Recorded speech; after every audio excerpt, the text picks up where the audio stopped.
ईद की नमाज तो आदमी घर में भी पढ़ सकता है, लेकिन क्यों कहा कि मस्जिद के क्यों कहा ईदगाह जाइए, क्यों कहा घर की औरतों को भी ले जाइए, क्यों कहा अल्लाह के नबी ने जिस औरत के पास ओढ़नी ना हो, चादर ना हो, तो अपने सहेली की ओढ़नी और चादर पे चली जाए, लेकिन जाए। क्यों कहा अल्लाह के रसूल ने ईद के दिन भी अगर तुम्हें जाना है, अगर कोई औरत नमाज पढ़ने की पोजीशन में नहीं है, उसको पीरियड शुरू हो गया है और वो नमाज नहीं पढ़ सकती, तब भी वो मुसलमानों की ईदगाह में जाए, नमाज न पढ़े लेकिन दुआ में शामिल रहे। क्यों? ये इज्तिमाइयत का हुक्म क्यों दिया? लेकिन आज वो इज्तिमाइयत कहां चली जाती है मेरे भाइयों? आज हमारे दरमियान इख्तिलाफ क्यों है? आज हमारी नाइत्तिफाकी का फायदा लोग क्यों उठा रहे हैं? नमाज तो आदमी घर में भी पढ़ सकता है, लेकिन क्यों कहा कि नमाज मस्जिद में और जमात के साथ पढ़िए? क्यों? इसलिए कि इस्लाम इज्तिमाइयत चाहता है। वक्त और मौके की नजाकत को देखकर शरीयत उसमें भी हमारी रहनुमाई करती है। अल्लाह के रसूल और आपके साहबा उम्रा करने ही तो आ रहे थे, जो रोक दिया गया और नहीं करने दिया गया, और काफिरों ने कह दिया अगर मक्का में घुस जाए मोहम्मद और मोहम्मद के साथी तो उनको कत्ल कर दो और गर्दनें उड़ा दो। मैं पूछना चाहता हूं, क्या उम्रा करना गलत था? मक्के में अल्लाह के नबी और साहबा पैदा हुए, हम जहां पैदा हुए हम ही को वहां घुसने नहीं दिया जा रहा है, हम ही को वहां घुसने से मना किया जा रहा है। उस मंजर को आप सुनेंगे? हैं? सुनिए, आप सोचेंगे कि अल्लाह के रसूल ने इतना दबकर समझौता किया? आप तो बड़े बाप के बेटे हैं, आप समझौता कहां करेंगे? हम तो बड़े बाप की औलाद हैं, हमारी फित्र, हम तो खान हैं, हम तो पठान हैं, हम तो ऊंची कौम के में पैदा हुए हैं। डायलॉग देखो, सर कटाना गवारा है, सर झुकाना गवारा नहीं।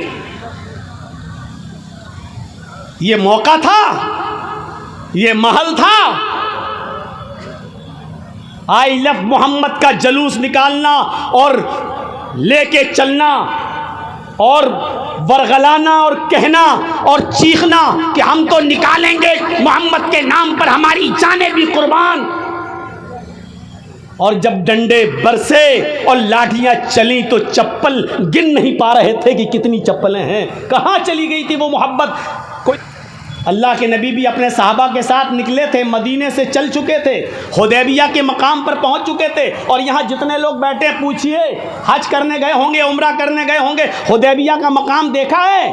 मैं भी सन 1914 में मैं भी 2014 में अपने वालिद साहब के साथ गया था हज करने के लिए और अपनी वालदा के साथ। मैं हुदैबिया के मकाम को देख चुका हूँ, मक्के से कोई 7 मील की दूरी पर बस मदीने से चले अल्लाह के रसूल और आपके सहाबा, जिसमें अबू बकर भी हैं, उमर भी हैं, हजरत अली भी हैं, बड़े बड़े सहाबा मौजूद हैं।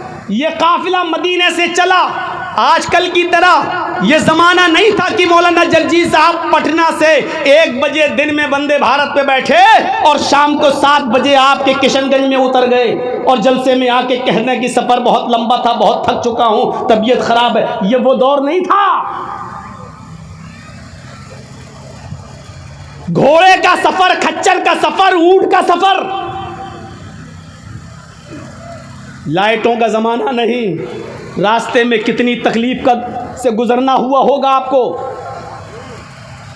और 300 मील तकरीबन 450 किलोमीटर का सफ़र करके हुदैबिया के मकाम पर आकर रुक गए। बरेली के लोगों की तरह अल्लाह के नबी के सहाबा में ऐसे भी ऐसे लोग थे जो ये कह रहे थे कि अल्लाह के रसूल, नहीं हम तो आए हैं तो उम्रा करके जाएंगे, या तो मरेंगे या मारेंगे। और नबी के सहाबा मौत से पीछे हटने वाले नहीं थे। वो ऐसे थे कि कोई कहता था कि आए खुबैब, आज तो तुम्हें भी अच्छा लगता होगा कि मैं बच जाऊं और मेरी जगह मोहम्मद फंस जाएं। तो हज़रत खुबैब ने कहा कि मैं ये भी नहीं चाहता हूं कि मेरे पैर में अल्लाह के रसूल के पैर में कांटा चुभो दिया जाए और मेरी जान बच जाए।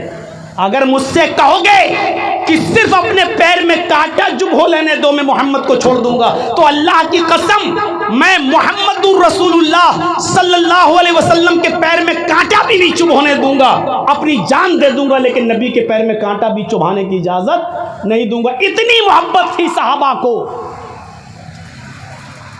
हजरत उमर कह भी रहे हैं, हजरत उमर थोड़े जज्बाती जोश, अल्लाह के रसूल इतनी दूर से आए हैं, हम रुक जाएंगे? इधर मक्के में ऐलान कर दिया गया, कोई भी आए कत्ल कर दो, किसी को आने नहीं दिया जाएगा। अल्लाह के नबी और आपके सहाबा हुदैबिया के मकाम पर रुक जाते हैं। अब सुनिए मुसलमानों, फितना किस तरीके से रोका गया, और हमारी ये बात बहुत काम आएगी, आज के इस दौर में भी काम आएगी, इस इलेक्शन के ज़माने में भी काम आएगी।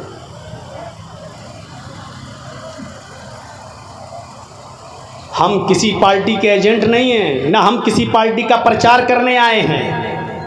आप बिहार के रहने वाले हो, आप हमसे ज़्यादा समझदार हो, हमसे ज़्यादा आप अपने यहाँ के हालात से वाकिफ़ हैं। आपका मामला है, आप समझें। ये जलसा दीनी है, यहाँ हम दीनी बात बताने आए हैं और जनाब मोहम्मद रसूलुल्लाह का उसूल बताने आए हैं। शरीयत ने हमें फसाद के, झगड़े के, नाइत्तिफाकी के, इख्तिलाफ के माहौल में भी हमारी रहनुमाई फरमाई है कि हमें किस तरीके से इन तमाम चीज़ों से निपटना है। इसलिए हम शरीयत का प्रचार आपके सामने करने के लिए आए हैं। अल्लाह के नबी सल्लल्लाहु अलैहि वसल्लम हुदैबिया के मकाम पर रुक जाते हैं और एक सहाबी को मक्के भेजते हैं, जाओ हालात का जायज़ा लेकर आओ, बात करके आओ। तो मक्के के लोगों ने क्या कहा, आप आए हो बात करने, बात तो बैठ कर होगी और मक्के में नहीं आने दिया जाएगा, बातचीत के जरिए मसला हल होगा। कहा गया तो बताइए बातचीत कैसे होगी? कहा जिस जगह पर मोहम्मद और उनके साथी मौजूद हैं उसी जगह पर बात होगी, मक्के में बात नहीं होगी। कहा ठीक है। कुरैशियों का, मक्के वालों का एक वफद तैयार हुआ, एक जमात तैयार हुई और उनका सरदार बनता है सुहैल। बुखारी की रिवायत पढ़िए, उनका सरदार कौन बनता है? सुहैल। अपने चंद साथियों को लेकर हुदैबिया, जहां अल्लाह के नबी मौजूद थे, वहां ये काफिला आता है, ये वफद आता है और अल्लाह के रसूल से गुफ्तगू करता है। यहाँ गुफ्तगू होती है, काफिरों की तरफ से कौन बात करेगा? आवाज़ आई सुहैल का, और कोई नहीं बोलेगा। ठीक, बातचीत तभी अच्छी होती है जब तुम्हारे पास कोई एक आदमी हो और हमारा भी एक आदमी हो। हम लोग सुनेंगे लेकिन बात तुम्हारा एक आदमी, हमारा एक आदमी। काफिरों की तरफ से किसको तैयार किया गया? सुहैल। और कहा कि मुसलमानों तुम्हारी तरफ से कौन बात करेगा? लोगों ने, सहाबा ने जवाब दिया, हमारे नबी जनाब मोहम्मद रसूलुल्लाह सल्लल्लाहु अलैहि वसल्लम। कहा ठीक है, इन दोनों में गुफ्तगू होगी, तुम्हारे आदमी भी सुनेंगे, हमारे आदमी भी सुनेंगे। अब गुफ्तगू शुरू होती है। सुहैल ने कहा ठीक है, आप लोग मक्के में पैदा हुए, आपके आबा व अजदाद मक्के में पैदा हुए, आपकी ज़मीनें मक्के में मौजूद हैं, आपके रिश्तेदार मक्के में मौजूद हैं, हमें कोई एतराज़ नहीं है, लेकिन इस साल हम आपको उम्रा नहीं करने देंगे। अब शर्त लगती है। अब देखिए, शर्तें सब नाजायज़, एक भी शर्त जायज़ नहीं, सारी शर्तें नाजायज़। जिस नाजायज़ शर्त में पहली शर्त क्या है? आप मदीने से यहाँ तक आए हैं, अब यहाँ से वापस लौट कर मदीने चले जाओ।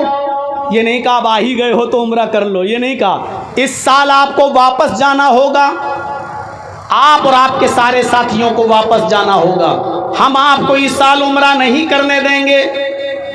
आइंदा साल आप और आपके सहाबा आ सकते हो, पहली शर्त यह है कि इस साल वापस जाओ। मंजूर है तो लिखो। मुहम्मदुर रसूलुल्लाह सल्लल्लाहु अलैहि वसल्लम ने जिद नहीं की, आपने फरमाया सुहैल मुझे तुम्हारी ये शर्त मंजूर है, चलो इस साल हम वापस चले जाते हैं, नहीं करेंगे उम्रा, लेकिन अगली साल तो आ सकते हैं, आइंदा साल नेक्स्ट ईयर तो आ सकते हैं। सुहैल ने कहा नेक्स्ट ईयर, अगली साल आपको आने की इजाजत है, इस साल नहीं। पहली शर्त लिख ली गई, इस साल वापस जाएंगे, इस साल उम्रा नहीं करने दिया जाएगा। ठीक है, पहली शर्त तय हो गई। दूसरी शर्त काफिरों ने लगाई, आए मोहम्मद, दूसरी शर्त यह है कि आइंदा साल आप उम्रा करने के लिए आएंगे और आपके सहाबा उम्रा करने के लिए आएंगे, तो मक्के में 3 दिन से ज्यादा रहने की इजाजत नहीं दी जाएगी। बिल्कुल वही मामला, इस मुल्क को आज़ाद हमने कराया, सबसे ज़्यादा खून मुसलमानों ने बहाया। आज भी इंडिया गेट पे चले जाइए, 95,000 लोगों में 65,000 सिर्फ मुसलमानों के नाम आपको मिलेंगे स्वतंत्रता सेनानी में, इस जंग की आज़ादी में, आज़ाद कराने में इस भारत को। लेकिन हम ही से कहा जा रहा है कि तुम ही को कागज़ दिखाना होगा, तुम इस देश के बाशिंदे हो या नहीं, तुम इस मुल्क के अंदर रहने वाले हो या नहीं। बिल्कुल वही षड्यंत्र, वही कैफियत हम ही से कहा जा रहा, हमारी ज़मीन, हमारे आबा अजदाद सब मक्के में पैदा हुए, हमारी ज़मीनें मक्के में मौजूद, हम मक्के में पैदा हुए, और हम ही से कहा जा रहा है 3 दिन से ज़्यादा रहने की इजाज़त नहीं। आए मोहम्मद सल्लल्लाहु अलैहि वसल्लम, आपको और आपके साथियों को मक्के में 3 दिन से ज़्यादा रहने की इजाज़त नहीं होगी, वो भी आइंदा साल। इस साल तो बिल्कुल नहीं, आइंदा साल आ सकते हो, लेकिन 3 दिन से ज़्यादा मक्के में रहने की इजाज़त नहीं होगी। आपने कहा, आए अली लिख दो, मुझे सुहैल की इन काफिरों की तरफ से ये शर्त भी मंजूर है, हम आएंगे और उम्रा करके सीधे वापस चले जाएंगे मदीने, हम मक्के में 3 दिन से ज़्यादा नहीं रुकेंगे, मुझे तुम्हारी ये शर्त भी मंजूर है। अगर अल्लाह के रसूल ये कहते क्यों नहीं रखा जाएगा, क्या मेरी ज़मीन नहीं है मक्के में, क्या हमारे रिश्तेदार नहीं है मक्के में, तो क्या गलत बात थी? सही बात थी, लेकिन कभी कभी सही बात से भी समझौता करना पड़ रहा है। आपने फरमाया ठीक है, मुझे तुम्हारी ये दूसरी शर्त भी मंजूर है। अब उसने एक और खेल बिगाड़ना चाहा, वो ये चाह रहे थे किसी तरीके से ये मामला, ये समझौता बिगड़ जाए। तीसरी शर्त काफिरों ने ये लगा दी, आए मोहम्मद, आप और आपके सहाबा मक्के में जब आइंदा साल दाखिल होंगे तो तलवार लेकर आ सकते हैं, लेकिन आप और आपके साथियों की तलवार मियान के अंदर रहेगी, और मेरे आदमी मक्के में खुली हुई तलवारें लेकर घूमेंगे। कितनी नाजायज शर्त, कितनी नाजायज शर्त। मेरे आदमी मक्के में खुली हुई नंगी तलवारें लेकर घूमेंगे, लेकिन आप और आपके सहाबा तलवार तो ला सकते हो, लेकिन तलवार मियान के अंदर रहेगी।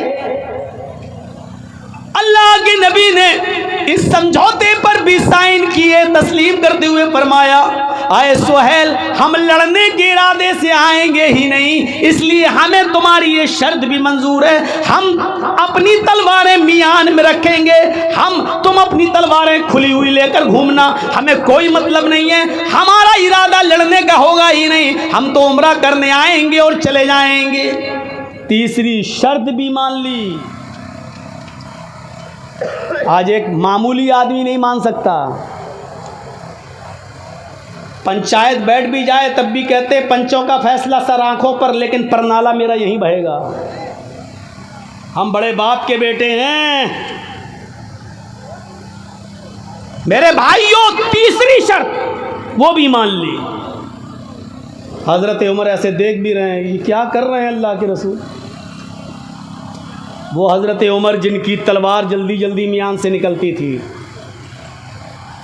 जिनकी अदालत में कत्ल से नीचे कोई सज़ा थी ही नहीं, लेकिन अल्लाह के रसूल जब शर्तें मान रहे हैं तो उमर फारूक कैसे बोल दें, ठीक है मंजूर है, समझौता हो गया। अब चौथी शर्त एक और लगा दी। थोड़ा सा पंखा इधर भी कर दीजिए भाई, थोड़ा सा, पता नहीं अक्टूबर का लास्ट है, फिर भी तो सर्दी थोड़ी पड़ना चाहिए, लेकिन आज बहुत गर्मी लग रही है। तो मेरे भाइयों सुनिएगा, बहुत दिलचस्प बात, चौथी एक और शर्त लगा दी, किसी तरीके से तो मामला बिगड़े, और अल्लाह के रसूल बिगड़ने नहीं दे रहे हैं। उन्होंने चौथी शर्त लगाई है मोहम्मद, हाँ एक शर्त और है। आपने कहा अब क्या है? कहा एक शर्त और है। कहा क्या? कि अगर मेरा कोई काफिर आदमी, मेरा कोई मक्के से आदमी अगर भागकर मदीने जाएगा और आप लोग अगर उसको पकड़ लेते हैं तो मेरा आदमी आपको वापस करना होगा, मेरा आदमी आपको लौटाना पड़ेगा। अगर कोई आदमी मक्के से भागकर मदीना जाता है और आप गिरफ्तार कर लेते हैं तो मैं जब चाहूं अपना आदमी ले सकता हूं, मेरा आदमी आपको वापस करना होगा। और आपका आदमी अगर मदीने से भागकर मक्के आया और हमने पकड़ लिया तो हम आपके आदमी को वापस नहीं करेंगे। आज के इस दौर में ये समझौता कोई कर सकता है? कोई तहरीक, कोई तंजीम, कोई गिरोह, और साथ में जोड़ दो कोई पार्टी, कोई खानदान, कोई नस्ल, इतना गिरकर कोई समझौता कर सकता है? मेरा आदमी अगर भागकर मक्के से मदीना आएगा तो आपको वापस करना होगा, लेकिन आपका आदमी अगर भागकर मक्के से मदीने से मक्का आएगा तो हम वापस नहीं करेंगे। अल्लाह के नबी जनाब मोहम्मद रसूलुल्लाह सल्लल्लाहु अलैहि वसल्लम फरमाते हैं, आए सुहैल मुझे तेरी ये शर्त भी मंजूर है।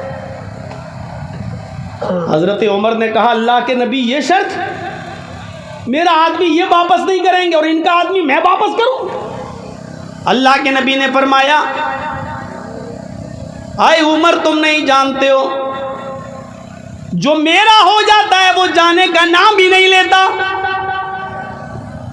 मेरा तो कोई आदमी जाएगा ही नहीं, और इनका अगर कोई आ भी जाएगा तो मेरे पास चंद दिन रहकर ऐसा अखलाक को किरदार देखकर ऐसा हो जाएगा कि जाने के बाद भी वो मेरा ही रहेगा।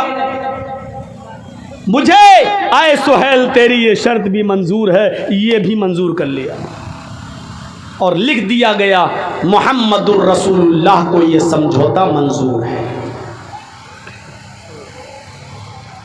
सुहैल से कहा कि तुम भी दस्तखत कर दो।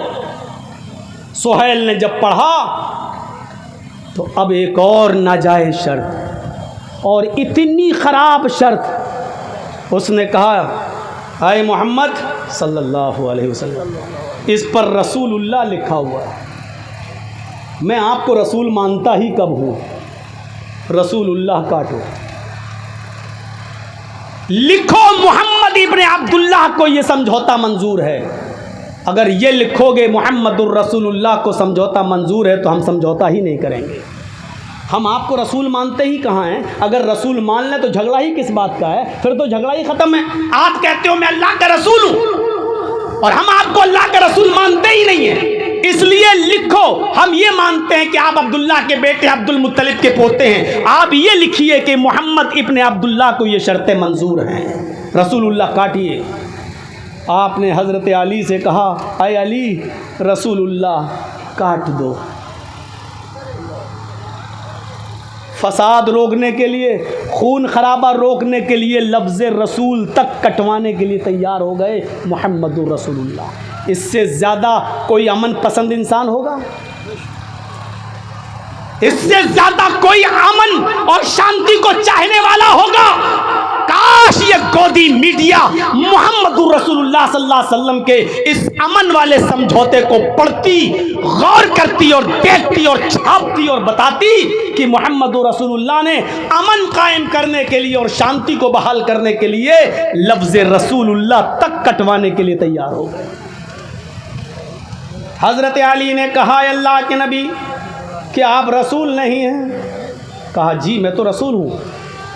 अल्लाह ने आपको जब हक के साथ रसूल बनाकर भेजा है तो मेरे हाथ उस लफ्ज़ रसूल को कैसे काट सकते हैं? मेरे हाथों में इतनी ताकत नहीं है कि मैं लफ्ज़ रसूलुल्लाह काट दूँ। और अल्लाह की नबी ये काम मैं नहीं कर सकता, मुझसे मत करवाइए।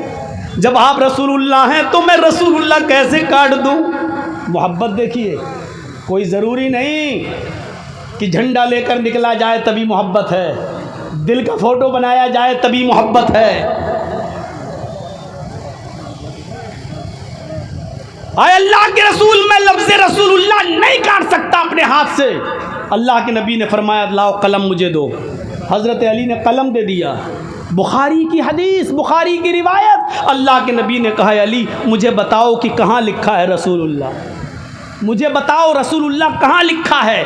हज़रत अली ने बताया ये लिखा है, यहाँ से यहाँ तक ये रसूलुल्लाह लिखा हुआ है। आपने खुद उसको अपने हाथ से काट दिया। लीजिए, और लिखवा दिया इब्ने अब्दुल्ला, मोहम्मद रसूलुल्लाह कटवाकर इब्ने अब्दुल्ला को ये समझौता मंजूर है। अब हजरत उमर उठ गए। और सुनो, हमारे और आपकी तरह जज्बाती लोग नबी के साथ भी थे। हजरत उमर उठ गए और कहने लगे ऐ अल्लाह के रसूल, अलस्ना अलल हक, क्या हम हक पर नहीं हैं? जैसे हम कहते हैं क्या हम सही नहीं बोल रहे हैं, क्या हम गलत बोल रहे हैं, क्या हम फसाद फैला रहे हैं? हजरत उमर ने भी क्या कहा, अलस्ना अलल हक, क्या हम हक पर नहीं हैं? अल्लाह के नबी ने कहा आए उमर, उस रब की कसम जिसके कब्ज़े में मेरी जान है, हम हक पर हैं। आए अल्लाह के नबी, हम हक पर हैं। कत्लाहुम फिन्नार, तो आप हमें जिहाद का हुक्म क्यों नहीं देते? आप हमें लड़ने का हुक्म क्यों नहीं देते? जब हम हक पर हैं तो लड़ने के लिए क्यों नहीं कहते? आए अल्लाह के रसूल, अगर हम इनसे लड़ने लगें और इन काफिरों को मारें, कत्लाहुम फिन्नार, तो क्या ये काफिर जिनको हम कत्ल कर दें, क्या ये जहन्नम में नहीं जाएंगे? आपने फरमाया हाँ, अगर लड़ते लड़ते तुमने इनको मार दिया तो ये जहन्नम में जाएंगे। कत्लाना फिल जन्नह, अय अल्लाह के नबी, हम तादाद में कम हैं, लड़ते लड़ते अगर इन्होंने हमें मार दिया, हमें कत्ल कर दिया, तो क्या हम जन्नत में नहीं जाएंगे? सवाल कैसे कर रहे हैं हजरत उमर? आय अल्लाह के नबी, अगर हमने इनको कत्ल कर दिया तो क्या ये जहन्नम में नहीं जाएंगे? हाँ, ये जहन्नम में जाएंगे। अगर ये हमें मार दे तो क्या हम मरने के बाद जन्नत में नहीं जाएंगे?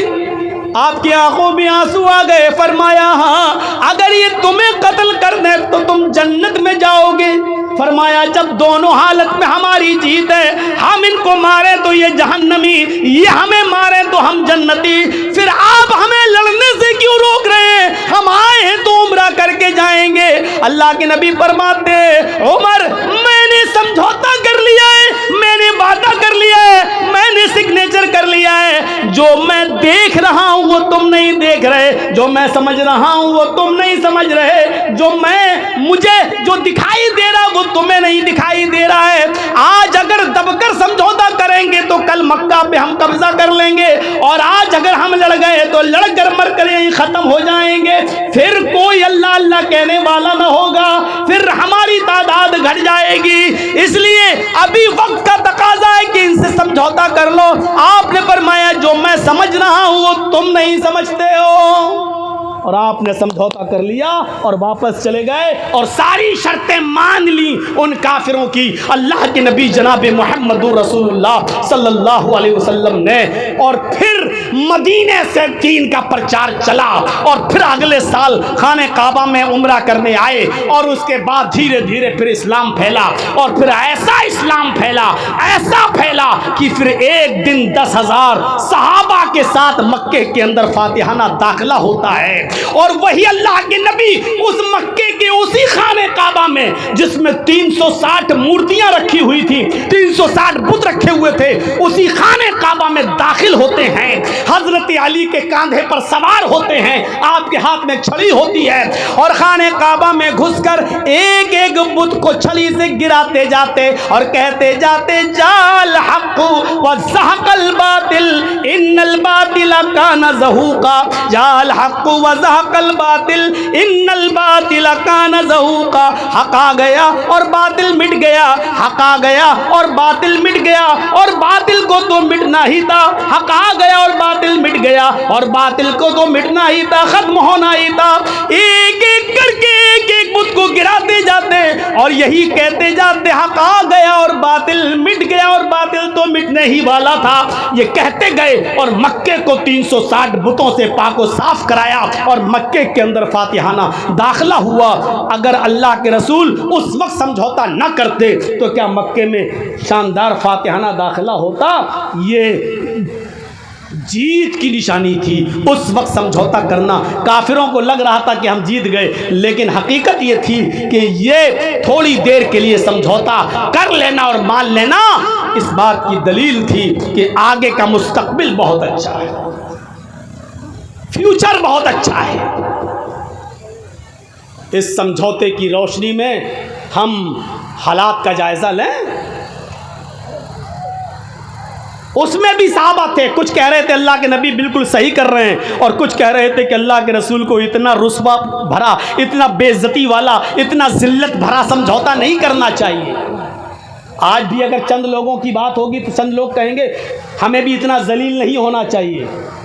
आज भी अगर मशवरे दोगे तो आज भी कुछ लोग कहेंगे क्या हम लोग जिंदगी भर यही करते रहें, क्या हम लोग जिंदगी भर यही करते रहें, क्या हम लोग जिंदगी भर जलील होते रहें। आज भी मेरे भाइयों हमारे समाज और सोसाइटी में मशवरे करेंगे तो ये कहने वाले भी लोग मौजूद होंगे, लेकिन सोचिए और गौर कीजिए, आज इस्लाम की कोई इबादत मुझे ऐसी बताओ जिसमें इज्तिमाइयत ना हो। आज कहाँ चली गई हमारे दरमियान से इज्तिमाइयत। अगर हाथ से किसी बुराई को रोकने में फितना फैल सकता है, फसाद बर्पा हो सकता है, लड़ाई हो सकती है, झगड़ा हो सकता है, तो तुम वहाँ उस बुराई को हाथ से मत रोको, फबिलिसानी ही, अपनी ज़बान से मना करो।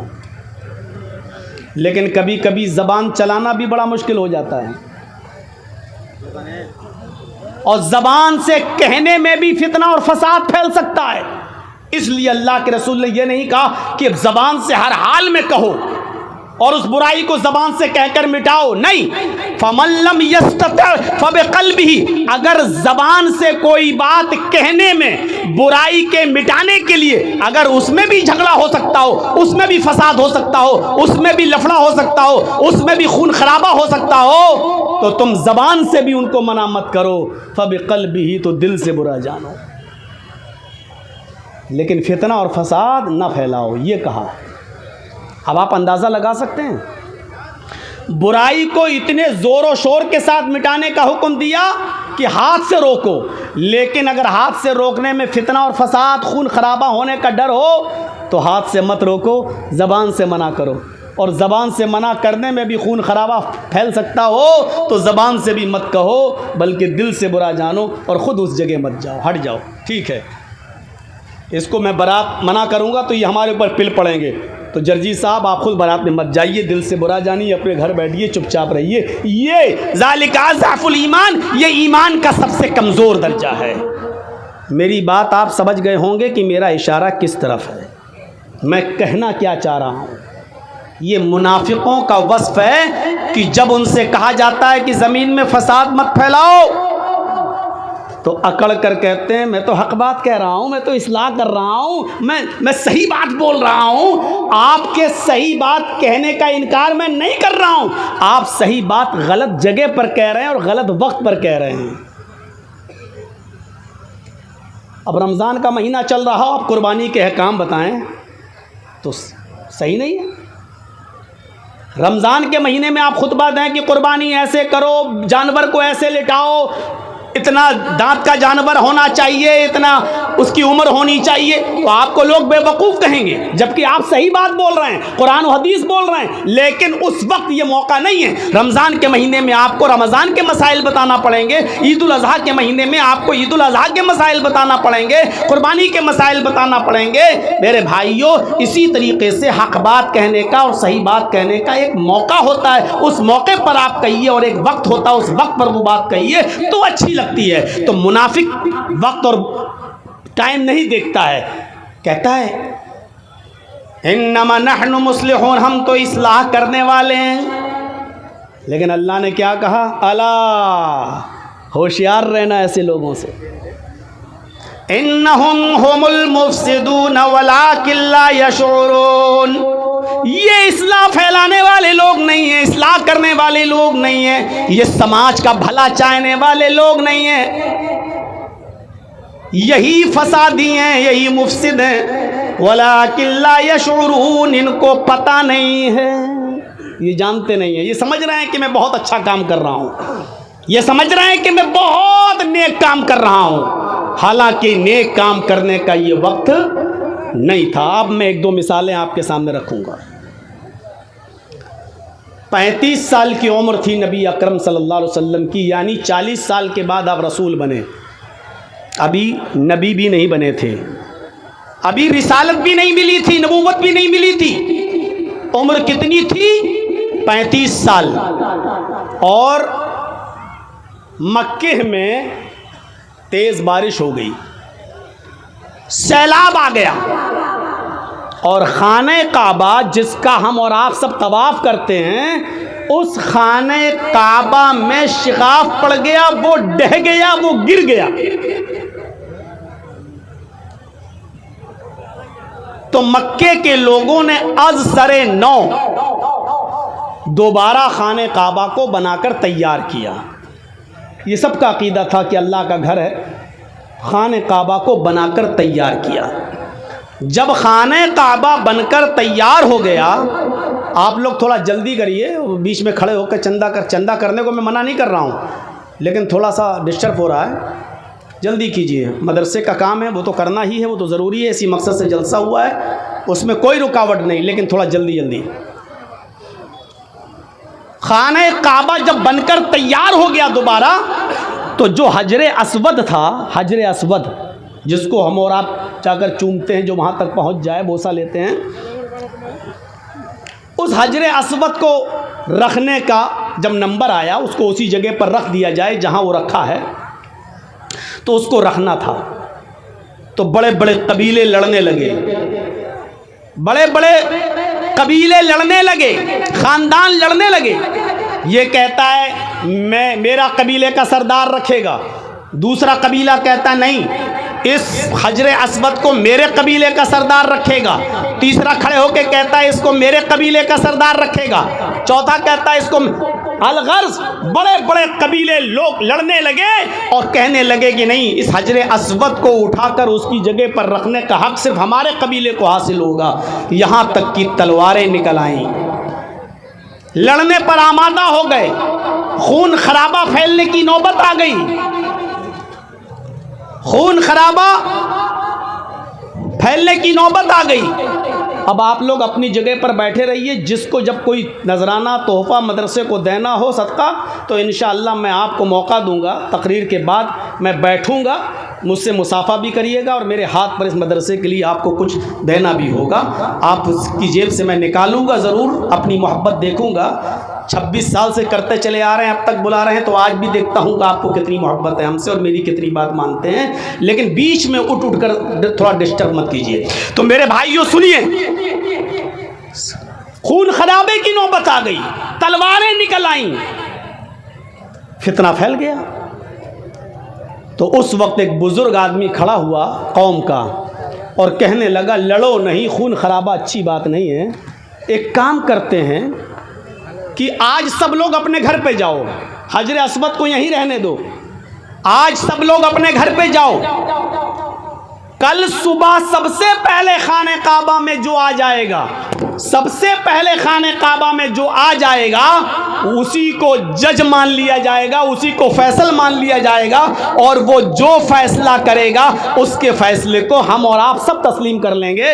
वही जज होगा, वो जो फैसला करेगा उसका फैसला माना जाएगा। सब लोग इस बात पर मुत्तफिक हो गए कि हाँ चलिए, कल सबसे पहले जो खाने काबा में आएगा वो जज होगा, और वो जो फैसला करेगा उसका फैसला सब मान लेंगे। तो हर आदमी को ये उम्मीद थी कि सबसे पहले मैं ही आऊँगा, हम सोएंगे ही नहीं आज रात में, सबसे पहले हम ही आएंगे खाने काबा में। तो सब लोग जाकर अपने अपने बिस्तर पर बैठ गए, बातें करने लगे। मुहम्मदुर रसूलुल्लाह, जो अभी तक मोहम्मद इब्न अब्दुल्ला हैं, वो भी आए और आप अपने घर में आकर लेट गए, आराम करने लगे। जो जल्दी सोता है अमूमन वो जल्दी उठ जाता है, और कभी कभी रात भर जागने के चक्कर में आदमी को बिल्कुल, जब रात की जवानी होती है तो आदमी की आंख लग जाती है। स्टेशन पर बैठे हैं, 12 बजे से बैठे इंतज़ार कर रहे हैं, पता चला गाड़ी 2:30 बजे आएगी, फिर वो 3 बजे आएगी, फिर 3:30, अचानक आंख लग गई, पता चला गाड़ी आई और चली भी गई और हम बैठे रह गए। जो लोग आए वो रात भर जागते रहे, लेकिन ऐन मौके पर जब सुबह होने वाली हुई तो उनकी आंख लग गई, और मोहम्मद इब्न अब्दुल्ला आते ही सो गए थे, इसलिए सुबह जल्दी उठ गए और खाने काबा में सबसे पहले पहुंच गए। अब जब इन लोगों की आंख खुली, ये लोग भागते हुए जब पहुंचे खाने काबा, तो क्या देखते हैं कि खाने काबा का दरवाज़ा खुला हुआ है, और जब ये लोग अंदर पहुंचते हैं काफिरीन मक्का, तो क्या देखते हैं, मोहम्मद इब्न अब्दुल्ला पहले से मौजूद हैं। तो जानते हो इन सब की ज़बान से क्या जुमला निकला? जैसे ही इन लोगों ने मोहम्मद इब्न अब्दुल्ला को देखा तो इनकी ज़बान से जो जुमला निकला वो जुमला ये था, क़द जाअनल अमीन क़द जाअनस सादिक़, हमारे पास अमानतदार आ गया, हमारे पास एक सच्चा इंसान आ गया। मुझे थोड़ा डर लग रहा है, ये लाइट आंख मार रही है, डीजल कहीं ख़त्म होने वाला ना हो। थोड़ा पहले से बोल के रखिए, नहीं तो फिर एकदम अंधेरा हो जाएगा, फिर लोगों को बीड़ी और सिगरेट पीने का मौका मिल जाएगा।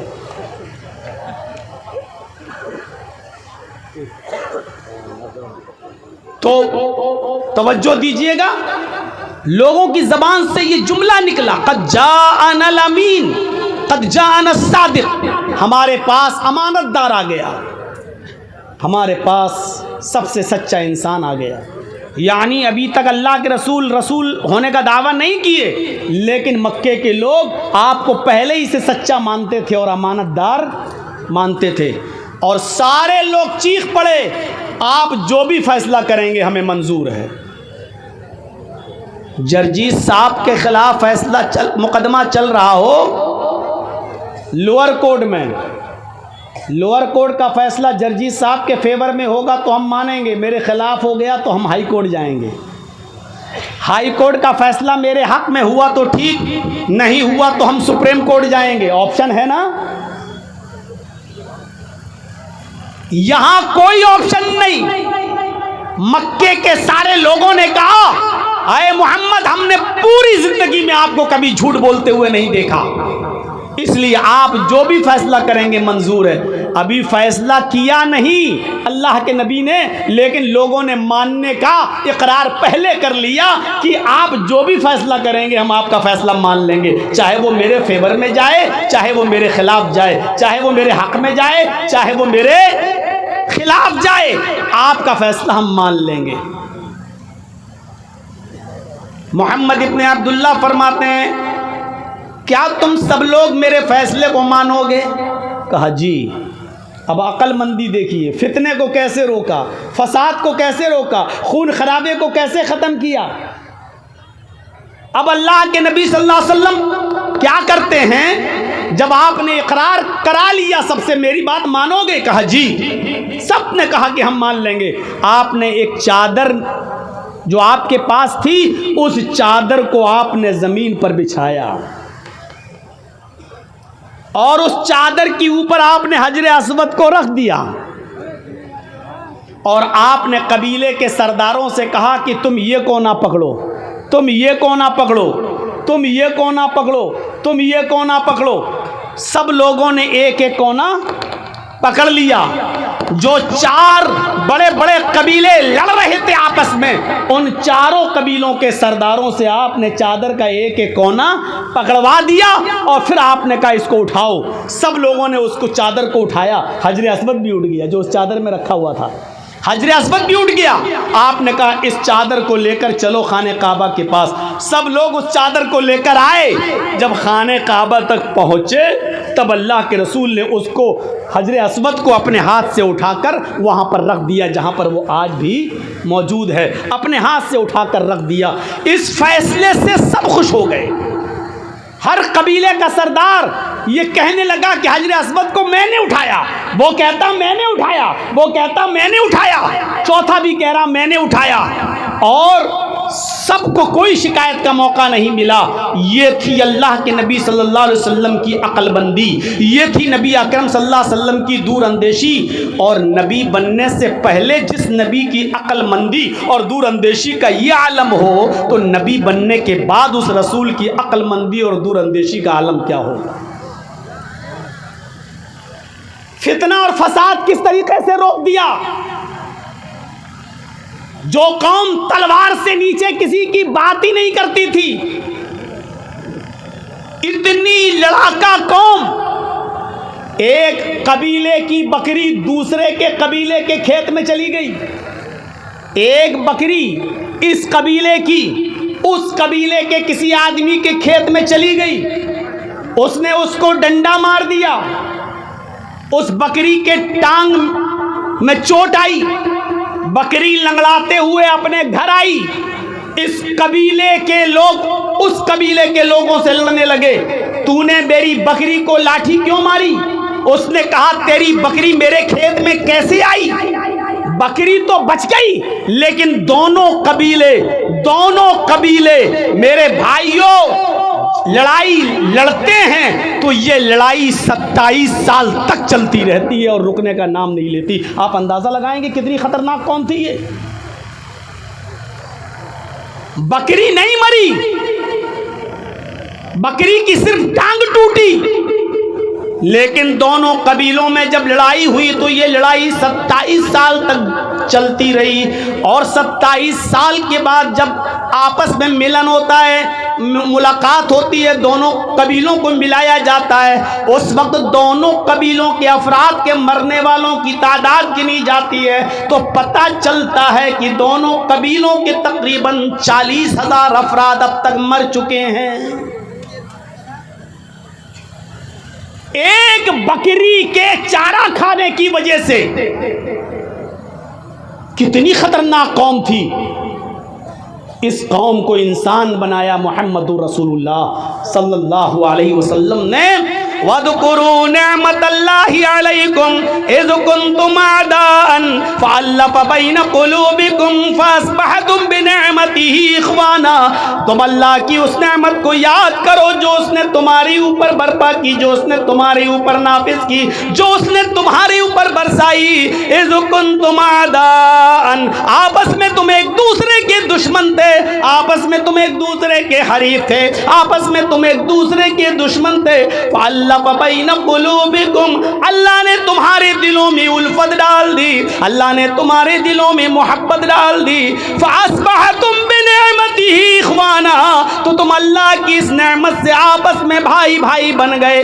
ऐसी कौम को अल्लाह के नबी ने मोहब्बत है अखलाक से भाई भाई बना दिया।